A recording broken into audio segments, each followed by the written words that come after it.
ಒಂದು ರಾತ್ರಿ ಕರ್ನಾಟಕದ ಬೆಳಗಾವಿ ದಟ್ಟ ಅರಣ್ಯ ಪ್ರದೇಶ ಮತ್ತು ಒಂದೇ ಕ್ಷಣದಲ್ಲಿ 400 ಕೋಟಿ ಕಣ್ಮರೆಯಾಯಿತು. ಇದು ಸಾಮಾನ್ಯ ಕಳ್ಳತನವಲ್ಲ ಸ್ನೇಹಿತರೆ, ಇದು ದೇಶವನ್ನೇ ನಡುಗಿಸುವಂತಹ ಮಹಾ ಹೆದ್ದಾರಿ ದರೋಡೆ. ನಮಸ್ಕಾರ ಸ್ನೇಹಿತರೆ, ಇತ್ತೀಚೆಗೆ ಕರ್ನಾಟಕದ ಹೆಸರಿನಲ್ಲಿ ಭಾರೀ ಚರ್ಚೆಗೆ ಕಾರಣವಾಗಿರುವ 400 ಕೋಟಿ ರಸ್ತೆ ದರೋಡೆ ಪ್ರಕರಣದ ಸತ್ಯಾಸತ್ಯತೆ ಏನು? ಈ ಪ್ರಕರಣದಲ್ಲಿ ನಿಜವಾಗಿ ಏನಾಯಿತು? ಇದೀಗ ಸಂಪೂರ್ಣ ವಿವರವನ್ನು ನಿಮಗೆ ತಿಳಿಸುತ್ತೇನೆ. ಈ ದರೋಡೆ 2025ರ ಅಕ್ಟೋಬರ್ 22ರಂದು ನಡೆದಿದೆ ಎಂದು ಹೇಳಲಾಗುತ್ತಿದೆ. ಆದರೆ ಅಚ್ಚರಿಯ ವಿಷಯವೇನೆಂದರೆ ಈ ಪ್ರಕರಣ ಜನವರಿ 2026ರಲ್ಲಿ ಮಾತ್ರ ಬಹಿರಂಗವಾಗಿದೆ. ಮಹಾರಾಷ್ಟ್ರದ ನಾಸಿಕ್ ಜಿಲ್ಲೆಯ ಪೊಲೀಸ್ ಠಾಣೆಯಲ್ಲಿ ಸಂದೀಪ್ ದತ್ತ ಪಾಟೀಲ್ ಎಂಬ ವ್ಯಕ್ತಿ ದೂರು ದಾಖಲಿಸಿದ ನಂತರ ಈ ಪ್ರಕರಣ ಬೆಳಕಿಗೆ ಬಂದಿದೆ. ಡಿಸೆಂಬರ್ 2025ರಲ್ಲಿ ಮಹಾರಾಷ್ಟ್ರದ ನಾಸಿಕ್ ಗ್ರಾಮೀಣ ಪೊಲೀಸ್ ಠಾಣೆಯಲ್ಲಿ ಸಂದೀಪ್ ದತ್ತ ಪಾಟೀಲ್ ಎಂಬುವವರು ದೂರು ದಾಖಲಿಸುತ್ತಾರೆ. ಆತನ ದೂರಿನಲ್ಲಿ ಹೇಳಿದ್ದು 2 ಕಂಟೇನರ್ ಟ್ರಕ್ಗಳು ಗೋವಾದಿಂದ ಮುಂಬೈಗೆ ಸುಮಾರು 400 ಕೋಟಿ ಮೌಲ್ಯದ ಹಳೆಯ 2000 ನೋಟುಗಳನ್ನು ಸಾಗಿಸುತ್ತಿದ್ದವು. ಮಹಾರಾಷ್ಟ್ರ ಮೂಲದ ರಿಯಲ್ ಎಸ್ಟೇಟ್ ಉದ್ಯಮಿ ಕಿಶೋರ್ ಸೇಠ್ ಅವರಿಗೆ ಸೇರಿದ ಸುಮಾರು 400 ಕೋಟಿ ಮೌಲ್ಯದ ಈ ಹಳೆಯ 2000 ರದ್ದಾದ ನೋಟುಗಳನ್ನು ಗೋವಾದಿಂದ 2 ಟ್ರಕ್ಗಳಲ್ಲಿ ಸಾಗಿಸಲಾಗುತ್ತಿತ್ತು.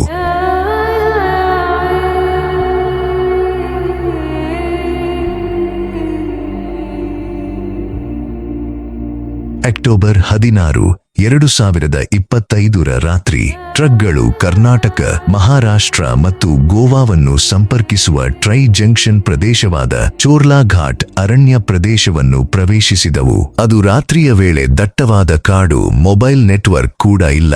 ಹೇಳಿಕೆಯ ಪ್ರಕಾರ ಪೊಲೀಸ್ ಸಮವಸ್ತ್ರದಲ್ಲಿದ್ದ ಶಸ್ತ್ರಸಜ್ಜಿತ ಗುಂಪೊಂದು ಟ್ರಕ್ಗಳನ್ನು ತಡೆದರು ಮತ್ತು ಅವರು ಹಣ ಮತ್ತು ಟ್ರಕ್ಗಳೊಂದಿಗೆ ನಾಪತ್ತೆಯಾದರು ಎಂದು ಆರೋಪಿಸಲಾಗಿದೆ. ಸ್ನೇಹಿತರೆ, ದೂರದಾರ ಸಂದೀಪ್ ದತ್ತ 400 ಕೋಟಿ ಹಣ ಸಾಗಣೆಯ ಸಮಯದಲ್ಲಿ 2 ಕಂಟೇನರ್ ಟ್ರಕ್ಗಳ ಒಳಗೆ ಇರಲಿಲ್ಲ ಎಂದು ವರದಿಯಾಗಿದೆ. ಸ್ನೇಹಿತರೆ, ಹಾಗಾದರೆ ಈ ಸಂದೀಪ್ ಪಟೇಲ್ ಯಾರು? ಈ ದರೋಡೆಯಲ್ಲಿ ಈತನ ಪಾತ್ರವೇನು? ದೂರುದಾರರಾದ ಸಂದೀಪ್ ಪಾಟೀಲ್ ಅವರು ಸಾರಿಗೆ ಹಾಗೂ ಲಾಜಿಸ್ಟಿಕ್ಸ್ ವ್ಯವಸ್ಥೆಯನ್ನು ಸಂಘಟಿಸುವ ಉದ್ಯಮಿಯಾಗಿದ್ದಾರೆ. ಟ್ರಕ್ಗಳ ಸಾಗಣೆಯನ್ನು ಸಂಯೋಜಿಸುವ ಪ್ರಕ್ರಿಯೆಯಲ್ಲಿ ಅವರು ಪಾತ್ರವಹಿಸಿದ್ದಿರಬಹುದು ಎನ್ನಲಾಗಿದೆ. ಆದರೆ ದುರದೃಷ್ಟವಶಾತ್ 400 ಕೋಟಿ ರೂಪಾಯಿ ನಷ್ಟವಾದ ಪ್ರಕರಣದಲ್ಲಿ ಹಣ ಕಳೆದುಕೊಂಡ ತಂಡಗಳು ಟ್ರಕ್ಗಳು ಮತ್ತು ಹಣದ ಚಲನವಲನದ ಬಗ್ಗೆ ಸಂದೀಪ್ ಪಾಟೀಲ್ ಅವರಿಗೆ ಮಾಹಿತಿ ಇದೆ ಎಂಬ ಅನುಮಾನದಿಂದ ಅವರನ್ನು ಅಪಹರಿಸಿ ಹಲ್ಲೆ ನಡೆಸಿದವು. ಅಪಹರಣಕಾರರು ಸಂದೀಪ್ ಪಾಟೀಲ್ ಅವರು ಹಣದ ದರೋಡೆಗೆ ನೇರವಾಗಿ ಭಾಗಿಯಾಗಿದ್ದಾರೆ ಎಂಬುದನ್ನು ಸಾಬೀತುಪಡಿಸಲು ವಿಫಲರಾದರು. ಯಾವುದೇ ದೃಢ ಸಾಕ್ಷ್ಯ ದೊರೆಯದ ಹಿನ್ನೆಲೆಯಲ್ಲಿ ಕೊನೆಗೆ ಅವರನ್ನು ಬಿಡುಗಡೆ ಮಾಡಲಾಯಿತು. ಬಿಡುಗಡೆಯಾದ ತಕ್ಷಣವೇ ಸಂದೀಪ್ ಪಾಟೀಲ್ ಅವರು ನಾಸಿಕ್ ಗ್ರಾಮೀಣ ಪೊಲೀಸ್ ಠಾಣೆಗೆ ತೆರಳಿ ತಮ್ಮ ಮೇಲೆ ನಡೆದ ಅಪಹರಣ, ಹಲ್ಲೆ ಮತ್ತು ಜೀವ ಬೆದರಿಕೆಗಳ ಕುರಿತು ಔಪಚಾರಿಕ ದೂರು ದಾಖಲಿಸಿದರು. ಈ ದೂರಿನ ಆಧಾರದಲ್ಲೇ ಇದೀಗ ತನಿಖೆ ಮುಂದುವರಿದಿದೆ. ಅವರ ದೂರಿನ ಮೇರೆಗೆ ಹಲ್ಲೆಯಲ್ಲಿ ಭಾಗಿಯಾಗಿದ್ದ 5 ರಿಂದ 6 ಜನರನ್ನು ಬಂಧಿಸಲಾಯಿತು. ಸ್ನೇಹಿತರೆ, ಇಲ್ಲಿಂದಲೇ ಮಹಾರಾಷ್ಟ್ರ ಪೊಲೀಸರು 2 ಟ್ರಕ್ಗಳು ಮತ್ತು 400 ಕೋಟಿ ರೂಪಾಯಿಗಳು ಎಲ್ಲಿಗೆ ಹೋದವು ಎಂದು ಹುಡುಕಲು ಪ್ರಾರಂಭಿಸಿದರು. ಸಂದೀಪ್ ಪಾಟೀಲ್ ದೂರು ದಾಖಲಾದ ಕೆಲವು ವಾರಗಳ ನಂತರ ಮಹಾರಾಷ್ಟ್ರ ನಾಸಿಕ್ ಗ್ರಾಮೀಣ ಪೊಲೀಸರು 2026ರ ಜನವರಿಯ ಆರಂಭದಲ್ಲಿ ಸ್ಪೆಷಲ್ ಇನ್ವೆಸ್ಟಿಗೇಷನ್ ಟೀಮ್ SIT ರಚಿಸಿದರು. ಸಂದೀಪ್ ಪಾಟೀಲ್ ಅವರ ಅಪಹರಣ ಮತ್ತು ಹಲ್ಲೆ ಪ್ರಕರಣದ ತನಿಖೆಗಾಗಿ ವಿಶೇಷ ತನಿಖಾ ತಂಡವನ್ನು ರಚಿಸಲಾಯಿತು. ಇದರಲ್ಲಿ ಮುಖ್ಯವಾಗಿ 400 ಕೋಟಿ ರೂಪಾಯಿಗಳ ರದ್ದಾದ 2000 ನೋಟುಗಳನ್ನು ಸಾಗಿಸುತ್ತಿದ್ದ 2 ಕಂಟೇನರ್ ಟ್ರಕ್ಗಳ ದರೋಡೆ ಪ್ರಕರಣವನ್ನು ಮತ್ತು ಕರ್ನಾಟಕ, ಬೆಳಗಾವಿ ಪೊಲೀಸರು ಮತ್ತು ಗೋವಾ ಪೊಲೀಸರೊಂದಿಗೆ ಸಮನ್ವಯ ತನಿಖೆ ತನಿಖೆಗೆ ಸಗರಿಸಲು. ಮಾಧ್ಯಮ ವರದಿಗಳ ಪ್ರಕಾರ 2 ಕಂಟೇನರ್ ಟ್ರಕ್ಗಳ ಚಾಲಕರಿಗೆ ಯಾವುದೇ ಗಂಭೀರ ಹಾನಿಯಾಗಿಲ್ಲ. ಚಾಲಕರನ್ನು ಅಪಹರಿಸಲಾಗಿದೆ, ಹಲ್ಲೆ ಮಾಡಲಾಗಿದೆ ಅಥವಾ ದರೋಡೆಯಲ್ಲಿ ಭಾಗಿಯಾಗಿದೆ ಎಂಬ ಬಗ್ಗೆ ಯಾವುದೇ ವರದಿಗಳಿಲ್ಲ.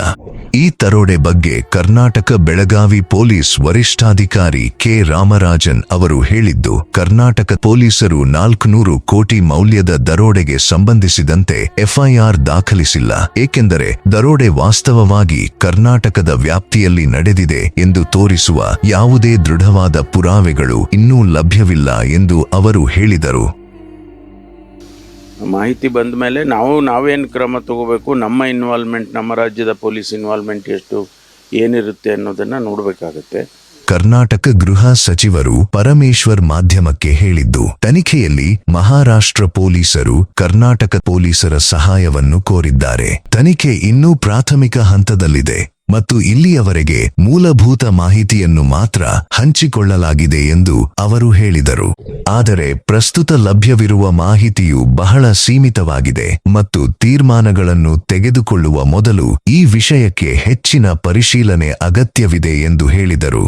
ಸ್ನೇಹಿತರೆ, ಕರ್ನಾಟಕ ಪೊಲೀಸರ ಪ್ರಕಾರ ಆ ದಿನಾಂಕಗಳಂದು ಕರ್ನಾಟಕದ ಟೋಲ್ಗೇಟ್ಗಳು ಅಥವಾ ಮಾರ್ಗಗಳಲ್ಲಿ ಹಣವನ್ನು ಸಾಗಿಸುವ ಟ್ರಕ್ಗಳ ಚಲನೆಯನ್ನು ದೃಢೀಕರಿಸಲು ಯಾವುದೇ ಟೋಲ್ ದಾಖಲೆಗಳು ಮತ್ತು ಸಿಸಿಟಿವಿ ದೃಶ್ಯಾವಳಿಗಳು ಕಂಡುಬಂದಿಲ್ಲ. ಮಾಧ್ಯಮ ವರದಿಗಳ ಪ್ರಕಾರ 400 ಕೋಟಿ ಹಣದ ಮಾಲೀಕನನ್ನು ಮಹಾರಾಷ್ಟ್ರದ ಥಾಣೆ ಪ್ರದೇಶದ ರಿಯಲ್ ಎಸ್ಟೇಟ್ ಉದ್ಯಮಿ ಕಿಶೋರ್ ಸೈಟ್ ಎಂದು ಗುರುತಿಸಲಾಗಿದೆ. ಆದರೆ ಪೊಲೀಸರು ಇನ್ನೂ ಎಸ್ಐಟಿ ತನಿಖೆಯ ಭಾಗವಾಗಿ ಅವರನ್ನು ವಿಚಾರಣೆಗೆ ಒಳಪಡಿಸಿಲ್ಲ. ಸ್ನೇಹಿತರೆ, ಇಡೀ ರಾಜ್ಯವನ್ನೇ ನಡುಗಿಸಿದೆ ಎನ್ನಲಾಗಿರುವ ಈ ಭಾರೀ ದರೋಡೆ ಪ್ರಕರಣ. ಆದ್ರೆ ಸತ್ಯ ಏನು ಗೊತ್ತಾ? ಇಲ್ಲಿವರೆಗೂ ಕರ್ನಾಟಕದಲ್ಲಿ ದರೋಡೆ ನಡೆದಿದೆ ಎಂಬುದಕ್ಕೆ ಯಾವುದೇ ದೃಢೀಕೃತ ಪುರಾವೆಗಳಿಲ್ಲ. ಹೌದು ಸ್ನೇಹಿತರೆ, ಕರ್ನಾಟಕದಲ್ಲಿ ಇನ್ನೂ ಒಂದು ಎಫ್ಐಆರ್ ಕೂಡ ದಾಖಲಾಗಿಲ್ಲ. ಅಂದರೆ ಇದು ನಿಜವಾಗಿಯೂ ನಡೆದ ದರೋಡೆಯೇ ಅಥವಾ ಇನ್ನೂ ಬಹಿರಂಗವಾಗದಿರುವ ದೊಡ್ಡ ರಹಸ್ಯವೇ? ಈ ಪ್ರಕರಣದ ಪ್ರತಿಯೊಂದು ತಿರುವು, ಪ್ರತಿಯೊಂದು ಹೊಸ ಮಾಹಿತಿ, ಪೊಲೀಸರ ಮುಂದಿನ ಹೆಜ್ಜೆ ಎಲ್ಲವನ್ನೂ ಯಾವುದೇ ಅತಿರೇಕವಿಲ್ಲದೆ ನಿಖರವಾಗಿ ನಿಮ್ಮ ಮುಂದಿಟ್ಟುಕೊಳ್ಳುವ ಜವಾಬ್ದಾರಿ ನಮ್ಮದು. ಆದ್ದರಿಂದ ಸ್ನೇಹಿತರೆ, ಈ ಮಹಾ ದರೋಡೆ ಸುದ್ದಿ ಕಥೆಯ ಮುಂದಿನ ಅಧ್ಯಾಯ ನ್ಯೂಸ್ ಅಪ್ಡೇಟ್ ಅನ್ನು ಮಿಸ್ ಮಾಡಿಕೊಳ್ಳಬೇಡಿ. ಅದಕ್ಕೆ ನೀವು ಈಗಲೇ ನಮ್ಮ ಅನಘ ಕನ್ನಡ ಯೂಟ್ಯೂಬ್ ಚಾನೆಲ್ಗೆ ಸಬ್ಸ್ಕ್ರೈಬ್ ಮಾಡಿ, ಈ ವಿಡಿಯೋಗೆ ಒಂದು ಲೈಕ್ ನೀಡಿ ಮತ್ತು ನಿಮ್ಮ ಅಭಿಪ್ರಾಯವನ್ನು ಕಾಮೆಂಟ್ನಲ್ಲಿ ತಿಳಿಸಿ. ಮುಂದಿನ ದೊಡ್ಡ ಅಪ್ಡೇಟ್ ಜೊತೆ ಮತ್ತೆ ಭೇಟಿಯಾಗುವವರೆಗೂ ನಿಮ್ಮೆಲ್ಲರಿಗೂ ನನ್ನ ನಮಸ್ಕಾರ.